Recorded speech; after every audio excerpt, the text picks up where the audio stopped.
there. Firefighters then found nearly 100 times the acceptable level of carbon monoxide in the Wilsons' basement. Someone had apparently intentionally disconnected the furnace exhaust to try to heat the basement. A very tragic mistake for a family of 5. We could have had some very tragic consequences here. Engine 4. Tonight, a quick-thinking firefighter who took the Wilsons' 911 call is credited with saving 5 lives. She said everybody was sick. So that in my head says, okay, you don't get the flu, everybody at the same time, and they all start. So something's wrong in the household. And then when she said that next door they were there for a CO call yesterday, that really put home. I said, this is probably a good CO call. This noise went on with a constant stream. Maureen Konareski lives next door to the Wilsons. Last night, firefighters responded to her condo after her CO detector sounded, but they found nothing. And I kind of asked them, I said, last night, do you think we should check my neighbor's home? And they were like, no, I think it's okay because I guess the levels weren't that high. And come to find out, it was the house that was causing the problem. Now, we just checked with Yale New Haven Hospital. We understand the Wilsons are there. They're being evaluated in the emergency room, and indications are that they will be fine. But firefighters say this incident paints a very clear picture, sends a very clear message. Not to tamper with your furnace. Don't disconnect anything. Without a service contractor there, make sure that people come in and check out your furnace every year. And also to invest in a CO detector. This is a case where a CO detector could have clearly made a difference. Dennis? Yeah, they're not all that expensive, too, Barb. No, they're Everybody not. sells them. All right, thanks. In Meriden tonight, a blaze sent firefighters and rescuers dashing to evacuate residents of a 3-story frame house. The Washington Street building went up quickly. Its wood frame and balloon construction allowing the fire to quickly spread. Now, local postal workers helped evacuate some of the 6 people who were in the building at the time. No one was injured, and all of the residents have been relocated, where they will have to find new permanent homes as the building was a total loss and will be torn down. Life is back to normal today for an East Hartford community caught in the middle of an 8-hour ordeal involving a bomb scare. As Channel 3's Keith Brown reports, although there was no bomb, police are trying to find out if what they found was intended to be used to make a bomb. Clinton. I'm sorry, we had a problem with that tape. We do have Keith Brown's story now. Let's go to the tape. A call just after 9 o'clock last night brought police and the bomb squad to this East Hartford neighborhood, an ordeal that lasted well into the morning. The landlord of 155 Burnside Avenue found suspicious materials in the apartment house, a 20-pound propane tank, wires and tubes, materials police say were indicative of an explosive device. That began a long, tense night for police and residents. 25 families, nearly 100 people were quickly evacuated. The Red Cross set up a shelter at East Hartford High School, residents anxious for answers. How do I get to work? How do I feed my children?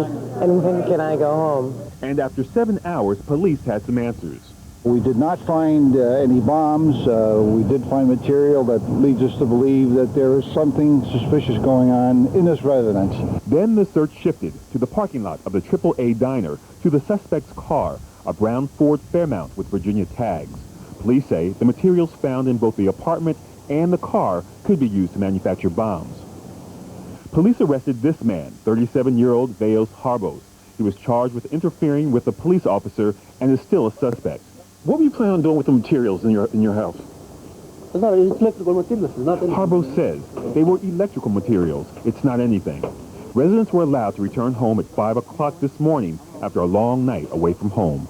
I got really scared. Like, wow, this is right in my back door. You know, it scared me.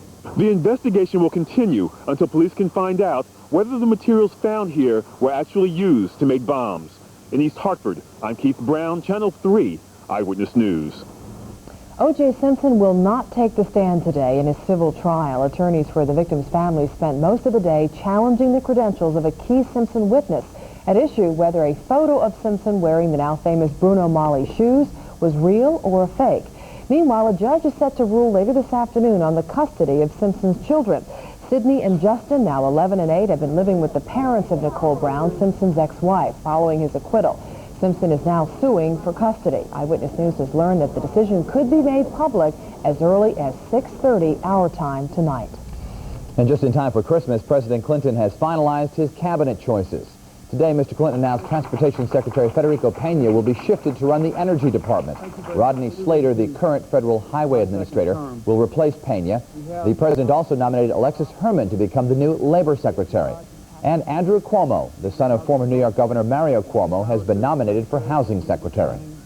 I believe that the best person in this country who is today suited to lead HUD into the 21st century is Andrew Cuomo. He has lived and breathed housing and economic development for more than a decade, first at the grassroots as a community housing developer, and then as our Assistant Secretary for Community Planning and Development. Relax, this is a pro-family administration. The president was referring to a baby crying in the audience.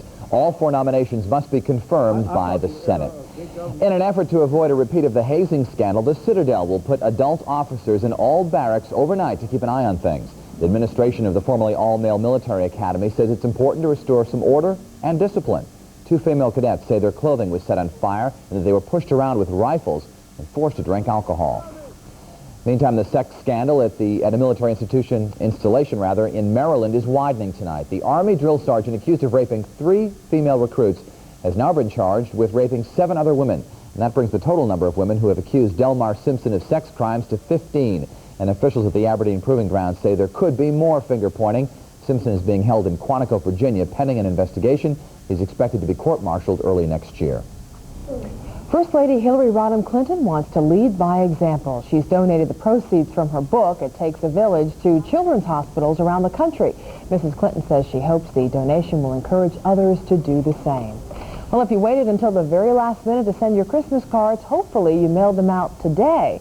Because according to the Postal Service, first-class letters being sent within the continental U.S. today will make it to their destination by Christmas.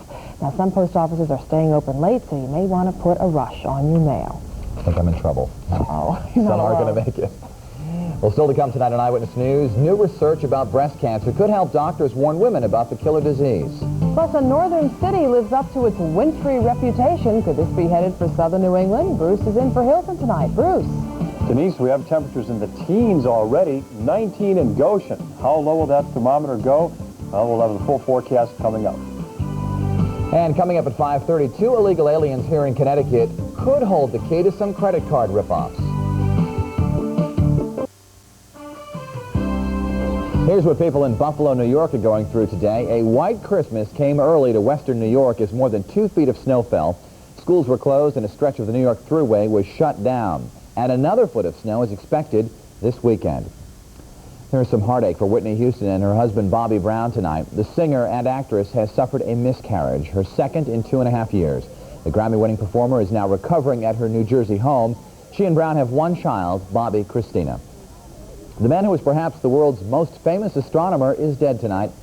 Carl Sagan died today in Seattle after a long fight with bone marrow disease. The Pulitzer Prize-winning author and TV celebrity had a long interest in space. In 1980, his PBS show Cosmos became the most watched limited series in the history of American public television.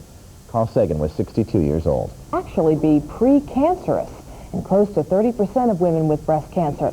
The findings may also help doctors identify women who are at risk of having their cancer return.